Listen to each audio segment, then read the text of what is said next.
Hello and welcome to Termas de Rio Hondo for the final time today on what is now the pre-event day, kind of, before we get underway tomorrow at now the slightly earlier time since we joined you this morning at 8:15. Another new schedule has come out. If you haven't seen it in full, head to MotoGP.com or MotoGP social channels to be able to see that. A slight revision, meaning that we'll have Moto3 and Moto2 starting the day with both of their free practice 1 and free practice 2 sessions before MotoGP finally get out on track. We're going to speak to sporting director here at Ducati Corsa, Paolo Ciabatti, because of course the Bologna factory are the team mainly affected, or the factory mainly affected by the delayed freight arriving, which is, I can exclusively reveal, and proudly reveal as well, in South America. It has made its way across from Mombasa to Lagos in Nigeria before flying into Brazil, and now it is on its way to Tucumán in Argentina, a couple of hours away from here before it will be unloaded and then brought down to Termas to the circuit. So before we speak to Paolo, I think we have to give a huge shout out to all of the mechanics from MotoGP through to Moto2 and Moto3 that are going to be working through the night to bring you guys some action tomorrow. They really are the unsung heroes of this weekend before it's even got underway. So let's speak with Paolo then to get a full heads up of what's happening. Ciao, Paolo, how are you? I'm fine, you? All good, thank you, all good. I was just explaining to the viewers that Ducati, of course, the primary unfortunate losers in this situation with the freight being delayed in arriving. It's going to be a long night for a lot of your team members. How have you managed to put a plan in place for it to be as efficient as possible? Yeah, actually, Pramac is okay. The factory team, we miss about 10 crates, some toolboxes, some parts. We need also the front of the pit box. But definitely VR46 and Gresini, they have nothing. So as soon as the staff arrives here tonight, I think they're going to come. And also we're going to help them with our mechanics tomorrow morning. I think we'll do the gearboxes for them because it takes a lot of time. It's quite complicated. So they will be busy just building their box, cleaning the bikes because, as you know, after the race in Mandalika, the bike who raced there was probably, it will be very dirty, needs to be cleaned up. And we'll see. Obviously, it's going to be a tough schedule, but manageable. And we'll do our best to support the two teams. So your factory mechanics will be helping out the guys in Gresini and VR46. What time are their alarms going to be going off? Well, I think VR46 and Gresini, the alarm will be kind of 4 o'clock this morning. I think our guys will come around 6 and start working. And obviously, I said it's an extra effort, but we're here. We want to race, and we'll do our best to support the teams. And hopefully then we'll be on track in the early afternoon. Just explain to the viewers why it's such a long process to make sure that the bikes are ready for free practice 1 tomorrow afternoon.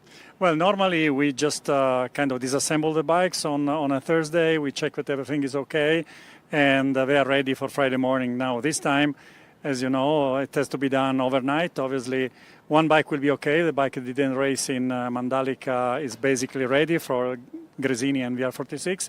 The other bike will need some disassembly and assembly. And, well, as I said, the gearbox needs to be done for the correct gears for this track. And it takes quite some time. And as I said, we will support the two teams because they will be busy doing many other things. And we want everybody to be ready and not too much stress, possibly. And we've had a brand new schedule, which we mentioned as well. No free practice 3 now, just 2 60-minute long free practice sessions for MotoGP, and then an extended warm-up at 40 minutes now on Sunday. How does that affect your preparations for the race? Well, I think having 2 free practice sessions of 60 minutes will give enough time to do all the adjustment and try also to do some, time attack on FP2. Well, I think it's the best possible solution that could be found considering the situation. And well, it won't be like the normal weekend, but I think with that 2 session of 60 minutes and Q1, Q2, hopefully we're going to be in Q2 with the 2 factory riders and then a warm-up, we'll give enough time to be ready for the race on Sunday. Well, thank you, Paolo. Good luck during the night. I think your coffee machine might be the busiest one in the paddock throughout tomorrow. Yeah, you're probably right, but it is what it is and we'll do the best. Thank you, Paolo. Good luck this weekend. So, great to speak with Paolo. I'm sure Ducati will be in the mix this weekend.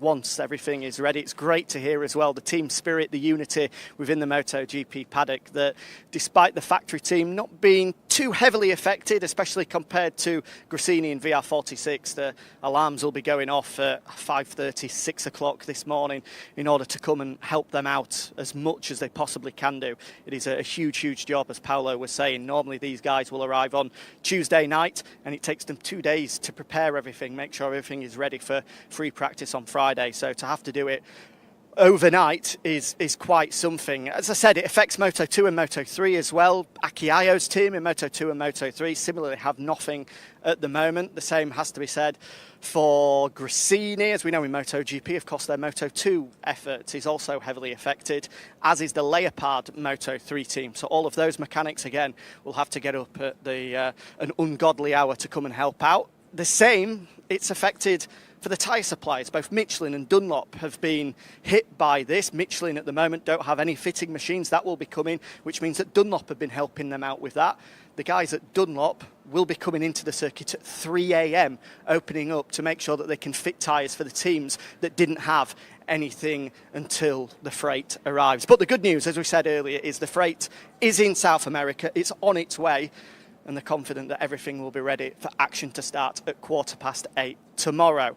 So let's speak with, just before we leave you, the man of the moment. He has the golden touch in MotoGP. Only been with KTM for 2 races, and you're already leading the Constructors' Championship and the Teams' Championship for the first time. What's the secret to your success, Francesco?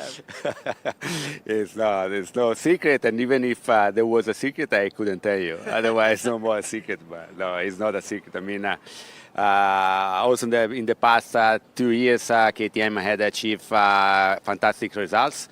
What was missing is the consistency, and we are looking for that. So we start in a perfect way, second and first in 2 races. So now we know we can do good results. We have to maintain that level. Will not be easy, but we will try for sure. You, of course, had to wait some time at Pramac Racing for that first MotoGP win. Now only 2 races to taste the success at KTM. How do they compare? I'm sure different emotions between the victory in Austria with Jorge Martin and, of course, Miguel Oliveira last time out. Yeah, winning MotoGP with an independent team is always something special, something unusual, and especially with a rookie, it was an amazing emotion. But here in a factory team, you have to win. I mean, it's the only goal available. So, yeah, we are on the right way. It's a different emotional, it's a different goals from factory to satellite team. And, yeah, must be reset mind, and let's go. And what's the atmosphere like in the box? Obviously, at the end of last year, KTM were going through a difficult period. You could tell that. Normally a bubbly atmosphere, but it seemed like the energy levels were quite low. It's the total opposite now, though, from getting a gauge outside the box. I don't know how it was exactly, but I can imagine. I know exactly how it is now, and of course the result make us really motivated and very more confident for the future.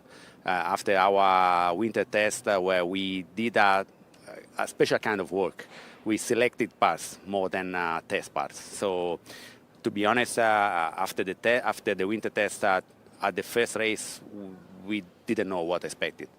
But these brass results give us for sure a boost to all the KTM company and teams. Also to Raul and Remy in the Tectra team. So yeah, couldn't be better than it is, but it's a long way to work.